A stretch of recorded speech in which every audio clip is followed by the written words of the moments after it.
It's your open source advocate, and today I just wanted to tackle this little topic. It came up as I was browsing through Reddit, kind of looking for different things, and I was on the open source Reddits or subreddit looking around, and I saw this and I thought, let me give this a read. It's an interesting question because, of course, it just shows you the title.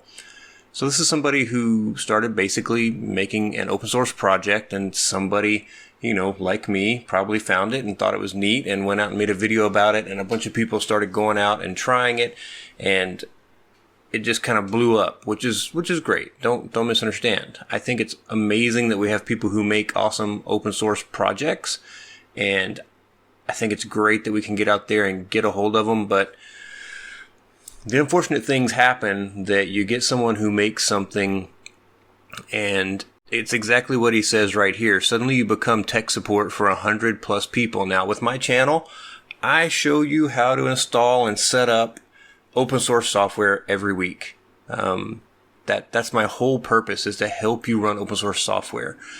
I never really thought about that I would be tech support for thousands of people, but over time I've answered tons and tons and tons of comments. I try to answer as many comments as I can, but a lot of them are just questions from people who sometimes it feels like didn't watch the whole video.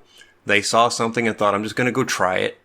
And then they got into it and didn't really understand why they were getting some error or some message that I probably talked about in the video. I have long form content and people just don't seem to have much of an attention span these days, which is a shame and sad, but at the same time true. So I do understand where this guy's coming from. It's just something you didn't really expect. And again, people, users are rudely making demands so that he needs to add or fix. Again, if you're fortunate enough to find a really good open source project, please, I'm begging you, don't be one of these people that demands that you want something or you need something added or fixed. If you're getting something for no cost, you need to understand that there's also no guarantee that you'll get features you're asking for. There's no guarantee that they'll fix a bug that you think you found. The only thing you can do is say, hey, I found this. If you need help, I'd like to help recreate it, something like that. If you're not a developer, then make the request and that's it. Let it go. If they get to it, they get to it. It's fine. If they don't, then try to figure out if you can still use the software knowing that little bug exists, knowing that there's problems with software. All software has issues. It's just part of it. But like this guy who says the developer needs to buy a MacBook. Okay, the developer needs to buy a MacBook so that he can get in and start fixing bugs in the Mac OS version. I mean, this is just somebody, I hope this is just somebody trolling him, because I mean, really and truly, to say that somebody needs to invest $1,200 or more in a computer just to make an open source project work for them is crazy. Even refurbished MacBooks are not cheap. So even this didn't help. Sending him links to refurbished MacBooks is not helpful. If you're a person that ever puts this out there on a GitHub page because you just absolutely think you must have whatever this software is, you need to be the person who also says, I am going to send you a MacBook so that you can work on this. You need to be the person that says, I'm willing to put my money where my mouth is and actually make it worth your while to do this work. I think open source software is amazing because I get to get it and I get to try it at no cost to me other than some time that I invest to learn how to put it to use. Time that I invest to learn how it works. Is it going to function in a way that I can use? Is it going to be useful? That's the most important thing for me. Once I've figured that out and I think to myself, I really want to keep using this, I figure out, can I contribute back to this project? Can I provide something? Sometimes I do that in form of a video on YouTube. Sometimes I just give them money because I think it's such an incredible project that I want to try to keep it going. I know that my $10 or $15 a month is not going to pay that developer's rent. It's not going to pay for their car. It's not going to pay for the gas that they use to drive to the store. It's not going to pay for 3 cups of coffee at Starbucks a month. But I hope that it will incentivize them in some way to know that somebody finds value in what they're doing and to keep doing what they're doing. The hardest thing about open source is that people want to say it's free and they misunderstand that term. It's a bad use of English, unfortunately, where free has many different meanings. And what free, when you're talking about open source, is really supposed to be is the Latin or the Spanish libre. Freedom. Not free as in no cost. It is the freedom to go and get that software and do with it as you please. Modify it, change it, give it to other people, redistribute it, whatever makes you happy, go do that. It does not mean that there is no cost to run that software. It never has meant that. And if you think that it means that, you're on the wrong track. You will never, ever be able to support open source if everybody has to get it for free. Because I hate to tell you this, but developers have to pay bills just like everybody else.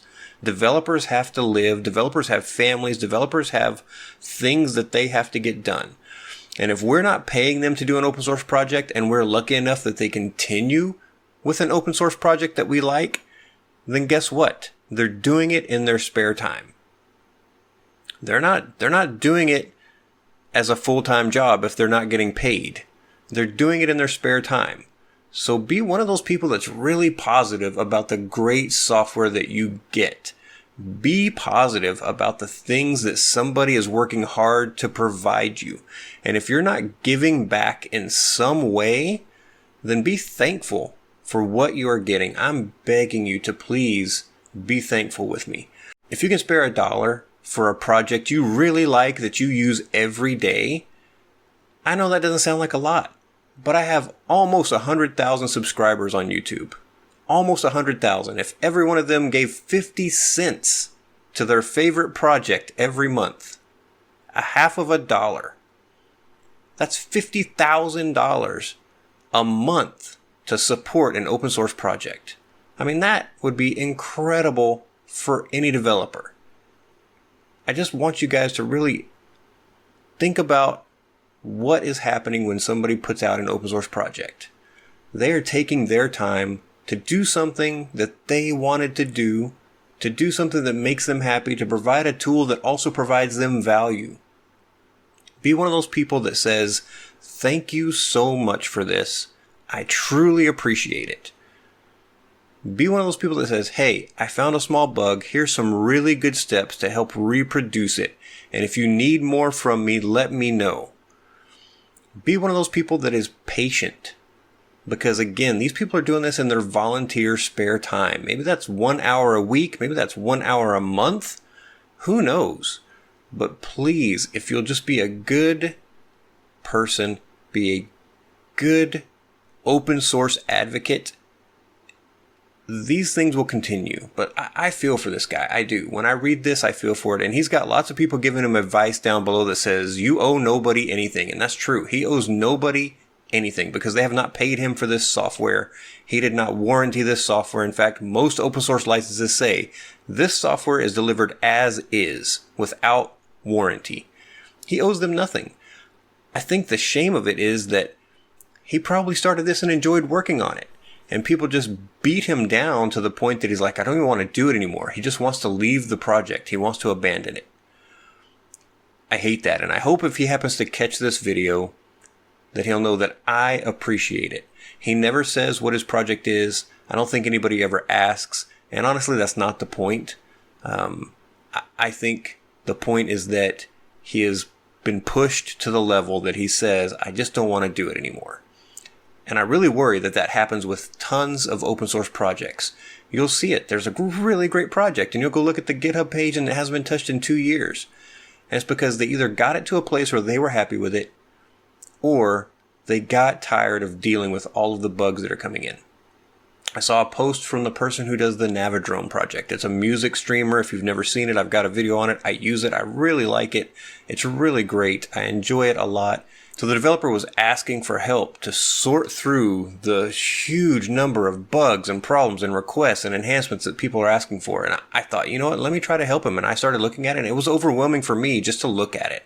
So I can imagine how he feels. And I feel terrible that I can't provide him more insight. I want to, but how do I decide if a enhancement request is valid or valuable? I'm not the person that makes that software. I feel like that has to be the developer's choice. That has to be down to him. The bugs Again, GitHub gives you that really great access to create issues and report things, but be respectful when you do it. Be understanding that maybe they'll get to it, maybe they'll never get to it. If they do, be thankful that they did. This one just really hit me as an open source advocate, and I want you guys to be open source advocates with me. I want you to love open source software, but I want you to make sure that the people whose software you're using know that you love it as well, and that they know that you are thankful for what they've given you. I hope this helps you. If it does, please like, subscribe, tell your friends about it so they can come along on the journey with us, and I'll talk to you next time.